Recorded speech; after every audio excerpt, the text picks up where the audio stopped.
that was brought to my attention. There is an update regarding Girls Frontline 2 on the Chinese side. So I'm just going to go ahead and read through this. It's my first time looking at this. So I do have to read the whole thing. I don't know what's going on entirely. For those who don't know, there is not necessarily a boycott, but it more or less turned into that over on the Chinese side. I am also part of it, and so is Sia. I don't think any other... Oh yeah, Kansai Dorito. Besides the three of us, I think everyone else on the global side are just waiting and seeing what's going to happen. So currently, the smaller content creators are still making content for Girls Frontline 2, which is totally fine. No shade on them. But I'm assuming that since all three of us, Dorito, myself, and Sia, played a CN version, we just also decided to join in on the quote-unquote boycott. But they have made several demands regarding the skin gacha, and if there isn't a plan of action or any actions done at all, then they will eventually will just suspend all spending and will also not do any content. This is an update since then. I believe is actually today is when the meeting between the Chinese players, some of the Chinese players, and Mika is going to happen over at their office. We will know more about what happened probably tomorrow, but this was posted 6 hours ago. So I'll go ahead and read it now. This is my final post about this situation. I will include the original Chinese, blah, blah, blah, blah. Yeah, this is the opening. Okay. Girls Frontline 2 Exilium joint statement from the Global Player Alliance. Alliance composition and representation. We are an international advocacy alliance composed of the following player groups, united in our efforts to improve the operational environment of Girls Frontline 2 Exilium. On a China server, there are 47 volunteer joined teams, including 3 of the top 10 teams. And here's the names of their platoons, I assume. So South Korea has joined in. There's about 1, 2, 3, 4, 5, 6, 7 looks like forums. It says there's galleries as well, so I'm assuming it's probably like our Discord. Yeah, there's some channels here. So basically China server, South Korea server, and international servers. International, I assume, would include the US as well, or the Western team as well. This statement will be simultaneously sent to the developer Sambao, or Sunborn network, via email, aiming to demand improvements to the banishment operation policy and establish effective communication channels. Banishment. I'm going to assume that's a translation typo. Statement background. This statement is based on the following historical reasons to protest against the developer Sunborn and operators in various countries, including Chinese operation team, Korean How Play, etc. Operational trust crisis. In 2024. Okay, this is basically in the Springfield event. An interactive video featuring the Macchiato New Year's costume in the Grand Lounge was publicly released. However, during the subsequent sale of the New Year's skin, it was not mentioned that the price of the skin did not include the Grand Lounge or the Elmo Lounge. I think it's officially called the Crew Deck interactive content, leading some players to purchase the New Year's skin based on their expectations. However, just hours before the Crew Deck officially launched 6 months later, players were informed that this feature required an additional fee to unlock and was tied to the Bukai and Andorra skin pool.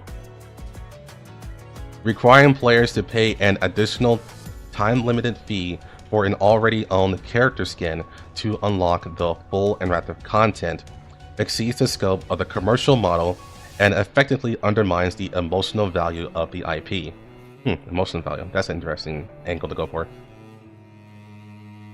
In the previews and announcement videos for the summer event, the specific acquisition methods of the Klukai skin was not mentioned, and the details were only announced a few hours before the launch of the crew deck system, with issues of bundle sales and high pricing being discovered. The one bill policy sudden change incident on the Korean server on July 31st, 2025, the synchronized version was announced in an interview without prior notice, which contradicted the commitment made during the G-Star exhibition on November 17, 2024, that the international server would maintain a 1-year version gap. The one bill policy sudden change incident in Korean server. We'll have to look more into that sometime in the future. Just get more information on that. And the inadequate sincerity and effective communication channels in responding to player concerns. Additionally, within the Chinese community, there has been tolerance of community management forming small groups to suppress reasonable criticism, manipulate public opinion, and incite player division, to severely undermining a healthy discussion environment. Now, this one in particular may not actually be Mika's fault. This may just be the community being the community. Because this brings up a idea that Mika is like putting in like sleeper agents to kill off community discussion, which I think may be a bit of a stretch. I have seen something like that before in Snowbreak, but it was more obvious, I guess you can say, because it was done directly by a moderation team. This one just sounds like it's just normal people. Number 2, global player rights violation. The secondary payment issue for the Macchiato skin on the Chinese server, the redundant fragment exchange issue on the Korean and international servers, which is true. Global pricing imbalance issues, including pricing issues in the Chinese server skin pool and insufficient compensation after accelerating event cycles in the Korean and international servers. This is also true. Alliance position and principles.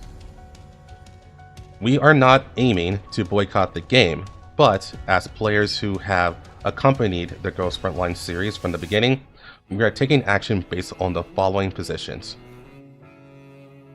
Rights protection. Utilizing public opinion and legal means to stop actions suspected of violating laws and regulation. Constructive. Conducting reasonable public opinion supervision of the game operation issues in an organized manner in accordance with the law. And international. Breaking down server barriers to allow global players to stand together in rights protection actions. This was like legal speak. Did they hire a lawyer? Action principles.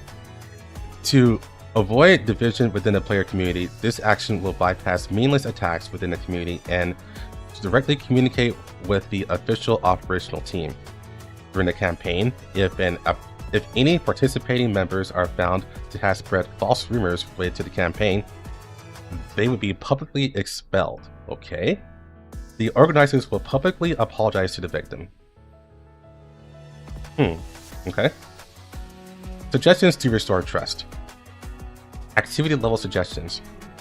Just unlock the Macchiato interaction. Free access to the sofa interaction feature of the Macchiato skin will be granted to all players who have purchased the skin. Future skin interaction content should be automatically unlocked by default, using this as an opportunity to build player trust in the game's business model. Provide direct purchase options. Direct purchase options, including all accessories and interaction actions, will be provided for all gacha-based skins. Okay. Optimize skin pool gacha experience. Reduce the price for new outfit license exchanges to 30 credit points per draw. 30 credit coins per draw. And add a collapsed crystal bar exchange. No one's using that. Purple quality skin guarantee a drop after 50 draws. And gold quality skin guarantee a drop after 70 draws. Replace existing affinity gifts with valuable items such as basic intelligence cores, gold calibration chips, and access permits. This feels like they're reaching a little bit, to be honest. Remove skin, accessories, and interactive actions from the card pool. Instead, automatically unlocking all accessories and interactive actions when the character is drawn.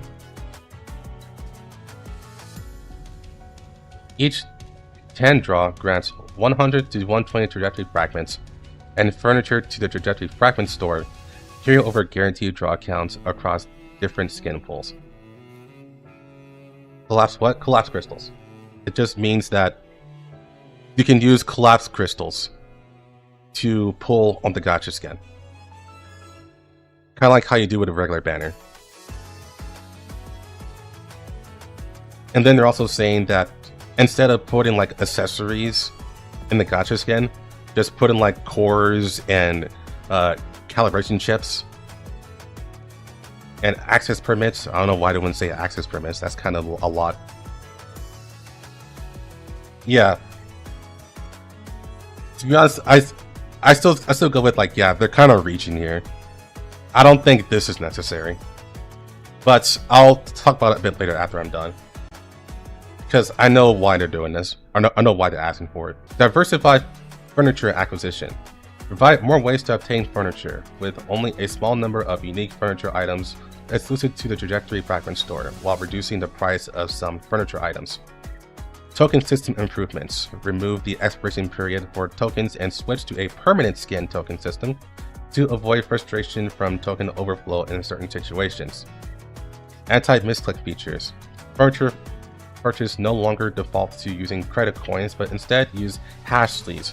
Credit coin purchases require a secondary confirmation.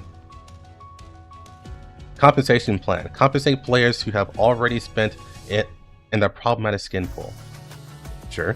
The compensation standard is double the value of the initial credit coin and crystal bar purchase. A refund channel will be open for players who have purchased the macchiato skin. So basically, asking for refunds for anyone who bought the macchiato skin.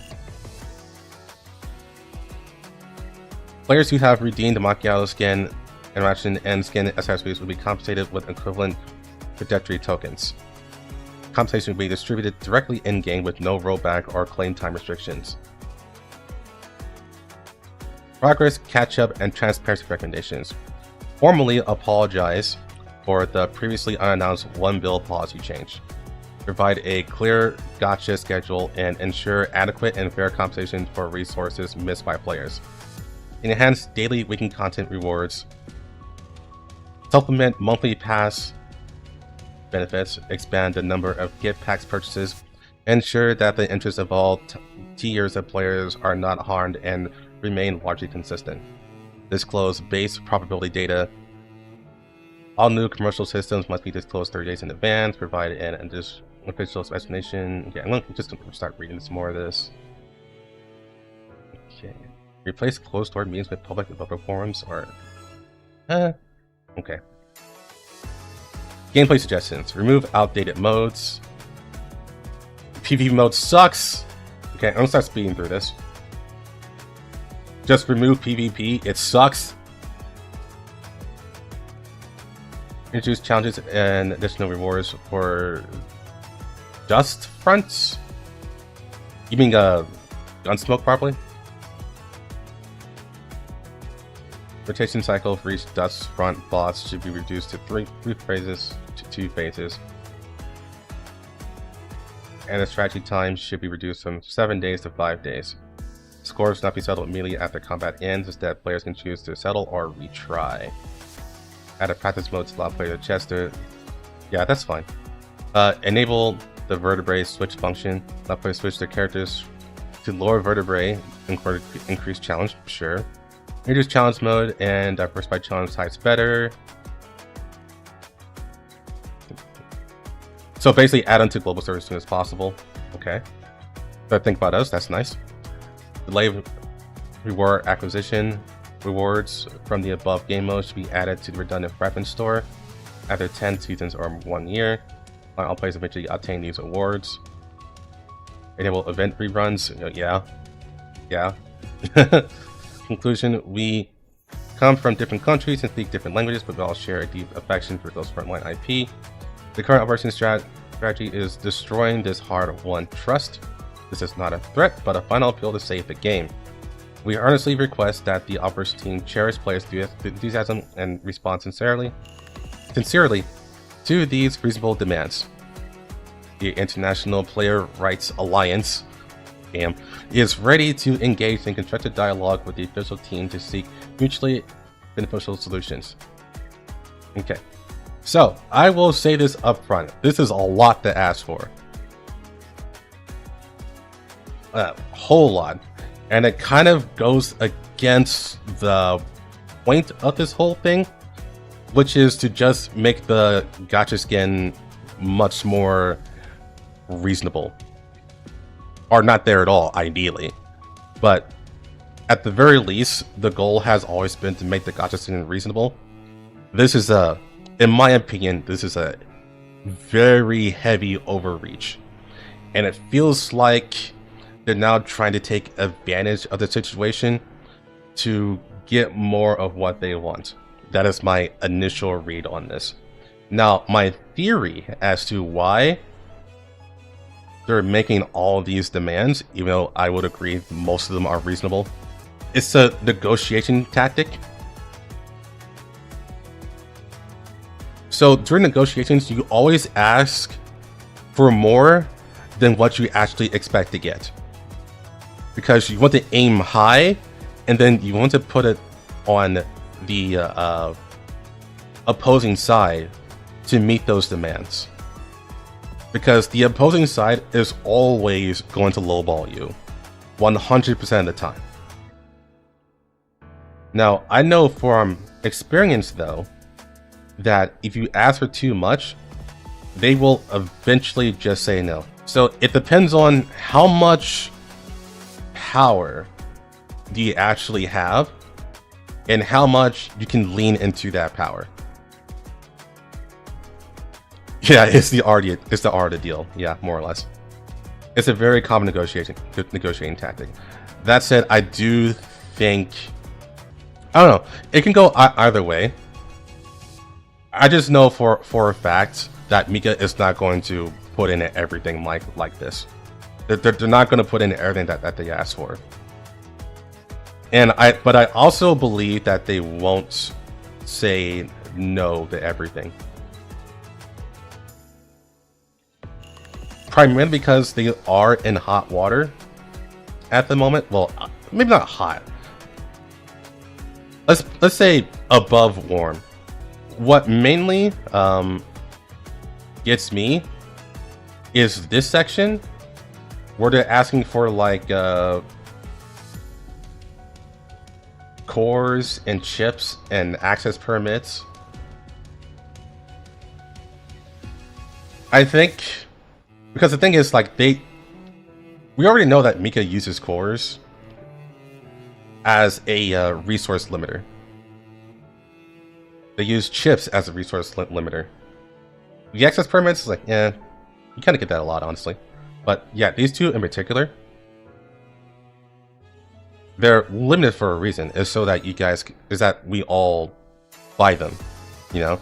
So I think this in particular is a little bit unreasonable. I'm mainly worried about optics, I guess you can say. The optics of it is starting to get more muddy because it feels like that now that we're going to be overreaching.